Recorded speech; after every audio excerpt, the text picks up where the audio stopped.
This is Abe Freetanzer from Awards Watch, and I'm very excited to be speaking with Jon Cryer about his show Extended Family. How are you, John?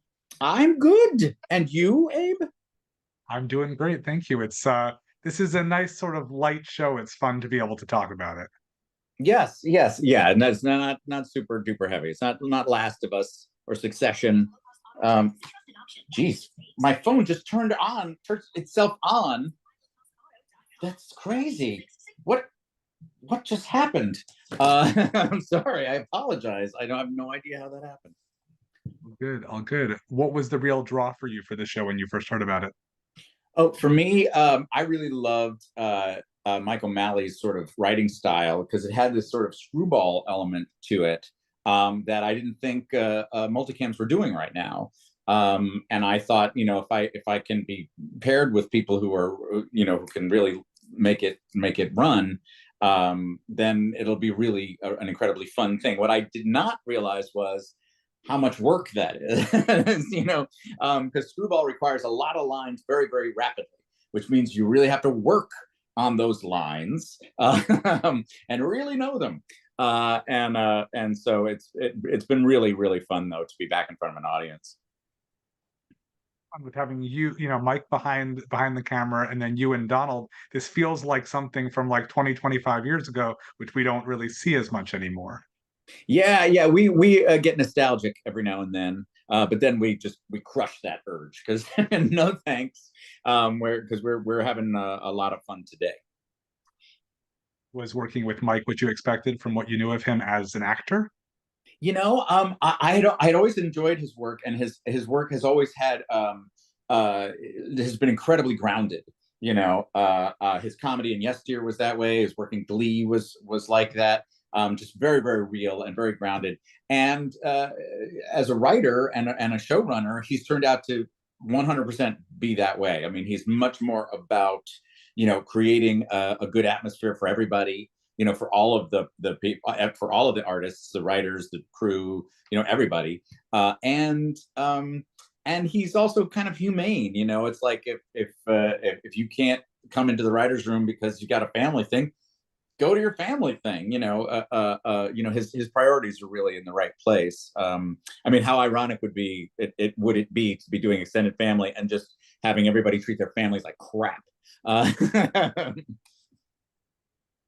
Sure. What is your own, family experience that you bring in for this? Do you feel like this is just so different, or are there elements that you can sort of relate to from your own life? Oh, absolutely. My parents divorced very amicably. There were two actors that realized when I was about four that their marriage was not working. And my dad got remarried, and my stepmother and my mom are very good friends and hang out regularly. My half brothers and sisters, a couple of them lived with my mom for a while. We're very, very close, and they really, I have to give my mom a lot of credit. She was a single mom in New York City with two kids, and she, but instead of maintaining any bitterness from her divorce, she was just all about positivity and like, this is our new life. um and I don't recall her ever disparaging my dad or complaining about the fact that, because he was also, like, for a while he was struggling when she actually had a lot of career momentum at one point. So like, he couldn't pay when she was doing well, and there was never a moment of her seeming to have any anger about that, or there was never any, it was a remarkably amicable situation. And I'm so grateful for that. Oh my God. I mean, it's so awful when the kids get stuck in the middle. One of the things I like most about the show is the relationship that Jim and Trey have. What is it like working with Donald, and how do you build your on-screen dynamic? Um, Donald and I are fans of each other. Well, he's certainly a fan of mine. But no, we are absolutely huge fans of each other, and I have been just amazed at his incredible. He can do anything as a performer. I mean, he's just he can be really small and and incredibly subtle. He can be huge and broad if he wants. He can sing, he can dance. He just amazing timing. So the nice thing is that like we're sitting around going, there's so much stuff that we can do. And having those kind of possibilities at the beginning of a show is really, really fun. He was very influenced by the movies of the 80s. That was a big deal to him. And I have, I loved Clueless, and I loved, Turk, and he from Scrubs. And, he's actually been in a lot of features that he was in Remember the Titans. And, he's been in a bunch of, he has been doing great stuff for a long time. And Abigail Spencer is somebody who I know I saw in Rectify, and she's just incredible in that. And I wouldn't really have pictured her for this role because I didn't know she was so funny. What was your relationship with her, knowledge of her before this? I did not know her work before this. I think I saw her in Mad Men, but no, she just came in and read with me. And I had been reading with Mike up to that point. This just leaves a little something to be desired if he's playing your ex-wife. And she came in and was one of the several people we read for the part. And it was and she was always just a firecracker and just had this incredible timing. And literally the first time we read together, I got off the Zoom and got back on with Mike and was like, okay, did you get that as well? And it was one of those amazing things, when it came down to the final callbacks, she just took the role and ran with it. It was just one of those things that we had read a bunch of terrific people, and Mike said, I've never seen anything like it. I've never seen somebody just own it that way. So we're very lucky to have her. When you're talking about people that we may not be as familiar with, I know that your kids are not actors who I've necessarily seen before. Mm-hmm. What was it like working with Sophia and Finn? Oh yeah, again, total discoveries. Sophia had done a pilot before, and she read and just had this wonderful honesty about her. And she just stood out incredibly in her group. And then Finn was very last minute. Somebody else had been cast and it wasn't working, and so he came in literally the day we were shooting. And they just said, okay, you got to stand here, say this, stand here, say that, and he's like, okay. And he's the original intent of the show was to be a lot more like Everybody Loves Raymond, where the kids were off camera, but they both turned out to be so great that we've relied on them more and more and more, and that's only going to get even more so. I also know I was familiar with Lenny Clark from Rescue Me, which is a similar role in some ways, but a radically different, platform for it. What is it like working with him, and what is he like in real life? He's exactly that guy. He's he's absolutely the same guy on screen as off. Just absolutely lovely. He's honestly Bobby. He's been through a lot. He's been through Vietnam, and his wife died. But Lenny has him beat. Lenny's had heart attacks and strokes, and he'll tell you every horrifying tale from the road he's had as a comedian. But he's an incredibly sweet human being, and that really comes through in Bobby. And obviously, there's the wonderful, Bostonianness of him. He's got that in spades. But it's funny because people said, well, how come he has such a strong accent, but your character Jim doesn't have an accent? And actually, the guy who my character is based on is a guy named George Gere, who grew up, born and raised in Boston with a family, all with powerful Boston accents, and he had none. And has never had it. They used to call him the weatherman in his house because it was like he was the guy on TV who didn't have the accent. I am from outside of Boston. I don't think I have any sort of accent, but I also like, nope. I had family from New York, and it's hard unless you're like right in there in Boston. I think it's hard to have something quite as thick as like Neil McDonough had in his guest spot as the cop, and that's pretty extreme. But Yeah. I know And of that, course, yeah. Mike knows everybody from back in Boston. He's actually from New Hampshire, but he's still got a great group of Bostonians that he brings in every now and then to sort of give us some more Boston spice. I know that the Celtics are sort of at least strong endorsers of the show. What is that dynamic like? Well, originally I think the idea of the show was to have more sort of backstage at the Celtics stuff, and we do in the next episode. We have some, but we found that the family stuff ends up being the most fun. And the Celtics also, for them, it was like there was a lot of fun things we wanted to do backstage at the Celtics, but they were like, wait. We are a professional basketball team. We're not that funny. And so we've Wick Grousbeck has a few stories that he really wants us to work in, but by and large we're sticking more with the family stuff. Well, we're close to the finale premiering. What do you want to see if there are future seasons of the show? What would you like most to explore with Jim? I want to see Jim and Trey on the same side. I think those are really fun when they discover that there's more uniting them than splitting them up. I would love to find out why, how Jim and Julia split up. What happened. We haven't gotten into that. I want to see the kids grow up. I think the kids are great, and I want to see how you handle when you've got a bit of an unusual command and control structure for your kids. How do you handle that? And I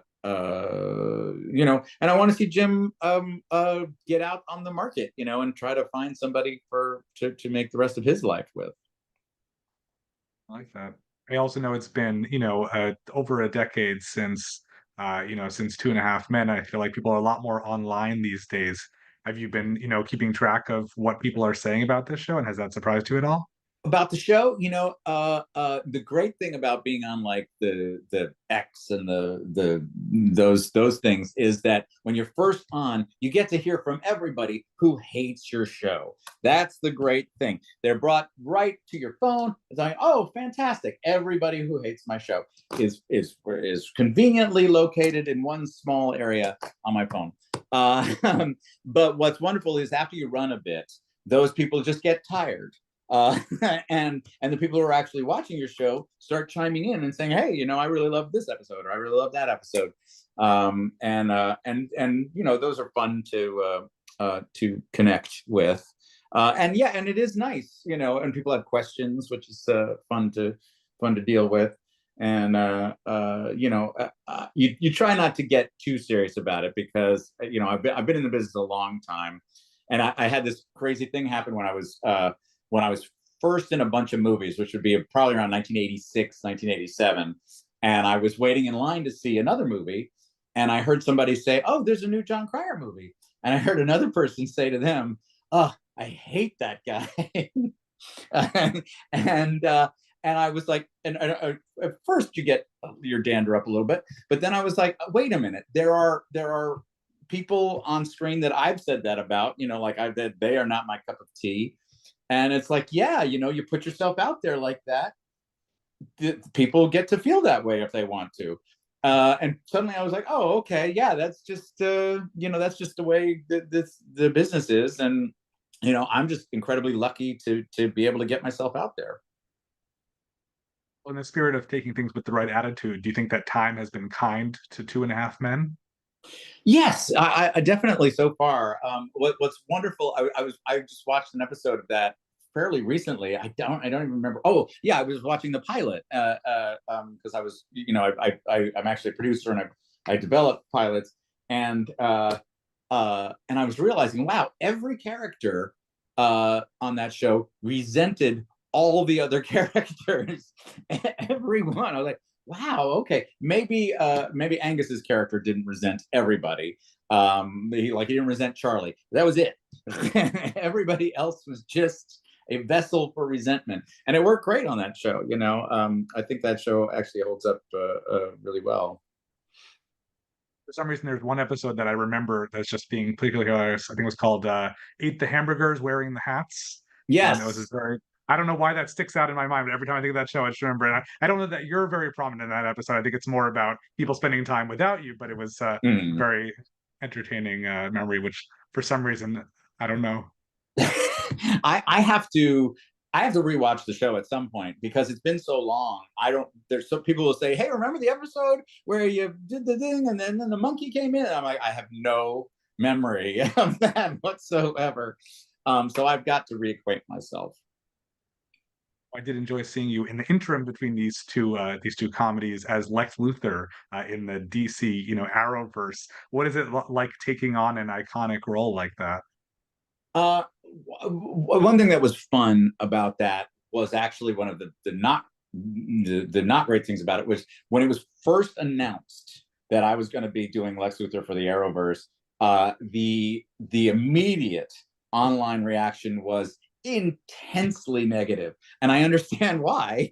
If you told me the guy who was Alan in Two and a Half Men is going to play Lex Luthor, I too would be annoyed.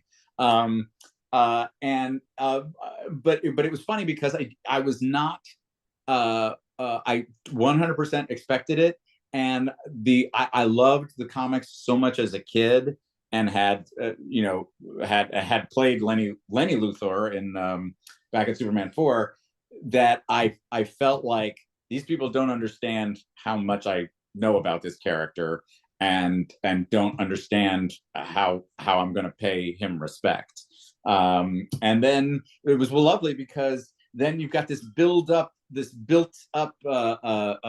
you sort of negative feeling toward you, and you can go out and show the world that you can do this. And it's kind of a fun narrative. You're like, nope, you guys, sorry guys, you got it wrong, So it was really it was incredibly satisfying in that way, and that I ended up doing it for 3 years, and on every Arrowverse show was it was really fun, and it was really fascinating to watch the other actors, because you come to realize how hard it is to do the superhero stuff as a performer, just because it's intensely physically demanding, but also this is very silly. You're wearing very silly outfits, and you got to take all this seriously and spout all this kind of ridiculous stuff. But the people who can do it well are amazing. Melissa Benoist was amazing, and Grant Gustin was amazing, and a lot of wonderful, wonderful performers. Stephen Amell, they you watch that and you sort of take for granted how they did that, but watching it happen was amazing. Well, we've been talking for this long and haven't yet mentioned Pretty in Pink. Do you find that most conversations you have with people, it takes this long, or does that still dominate most of what people think about you?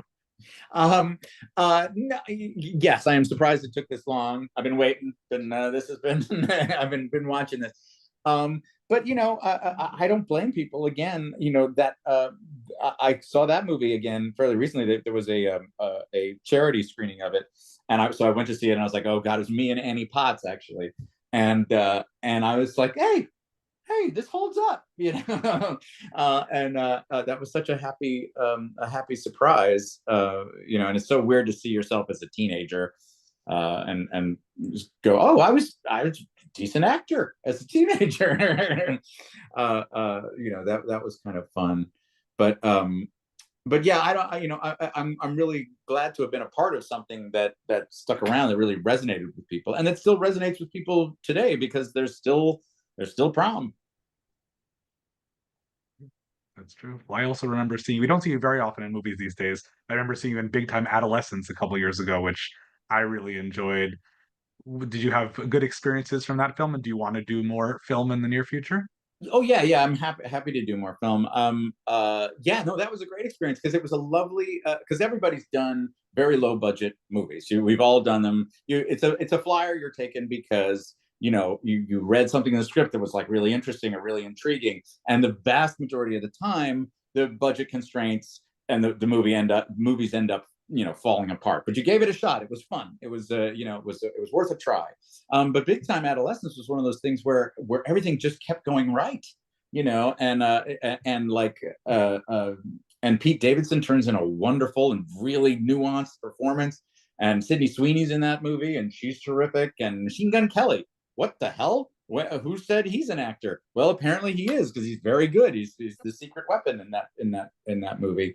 And I mean, it was really that was one where everybody was there doing it for no money in upstate New York, in Syracuse, which is not known for movies, but actually has a little bit of a movie industry. And we were, I mean, there was never like a legit trailer. Like every time I was getting, they were renting a house where I would just go in and there's like a bunch of racks of costumes. It's like, oh, I guess I'm changing here. Okay, great, let's do it. But again, most of the time those things fall on their face. But I absolutely love that movie. That is one of my top 3 movies. It's that and Pretty in Pink and Hot Shots are my top 3. Well, you mentioned upstate New York, which was very fortuitous, because I was thinking about how probably 20 years ago, I had the chance to go and spend a couple days at Stage Door Manor because my sister was there for a summer, and the production quality of these plays, like, it was just insane. I know that you're an alum. How closely does that, how was that as a feeder into this business for you? Yeah, you see those shows now, and they came to play. They are amazing. No, when I first started, that was when the place was still pretty young. So we had some clunky productions back then. Nowadays, they give them all a little more time. We only used to have 2 weeks of rehearsal, and now they do 3 weeks of rehearsal, which makes a big difference. But that place was a ridiculous and remarkable preparation for show business, because it's just all these striver children, who just want to make art, and just want to be a part of it. Everybody trying their best and trying to figure out who they are, and doing ridiculously inappropriate shows that are like, this is there's a movie Camp where they try to do a production of Dreamgirls, but there's only one black kid in the entire camp. And actually the movie Theater Camp is also a very accurate prediction, a very accurate presentation of Theater Camp. It's wonderful because it's ridiculous. And I'm, I met a lot of wonderful people that I'm still friends with today from that place. Now, so did your sister end up going more than one summer, or?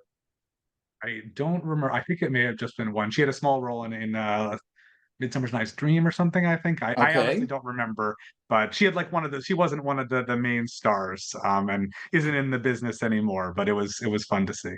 Well, it's really hard for girls there, because there were so many more girls than guys. So it's hard for the girls to get good parts. The guys, they're begging for, they're like, can he do 2 shows at once? It's like, but and unfortunately, sadly, that the business is like that too. There's still a lot more women in the industry than men, and not enough parts for them. Well, I know that we're waiting for hopefully good news about season 2 of Extended Family. What else is coming up for you in the meantime? Yes, for me, not much. I mean, I did a podcast during the. Right now, I just got back from the final. We did the final mix of our last episode, which shows in a week and a half, and we just had a lunch with all the post people to have a celebratory. Hey, that's our season finale. Yeah, over the strike, I recorded a podcast called Lawyers, Guns, and Money. That was a really fun project. That's the true story of a guy, a public defender in 1986, who gets his first gig as a public defender. He's got to defend a guy who was arrested with a machine gun and a silencer. He asked the guy, "Why do you have a machine gun and a silencer?" And he said, "Well, I'm running guns for the CIA." He did not believe that. But the guy said, "Oh, well, you don't believe me? Here, call this number." He called the number, and it was the White House. This young public defender had just stumbled upon what would become Iran-Contra, which was one of the biggest presidential scandals in the history of the United States. So it's an amazing, ridiculous, actually surprisingly funny story. It's a lot like The In-Laws. The In-Laws actually was one of the most realistic presentations of wars in Central and South America as are out there in movies. But yeah, it's a very surreal, true story. And that's on Apple Podcasts. That's out there, available. And I'm trying to produce other stuff as well. Got another podcast that should be coming out in the fall. So we'll see. Awesome. Well, I wish you luck with all of that. It's really great to talk about all this with you, Jon. Thank you so much. Thank you, Abe. Good to see you.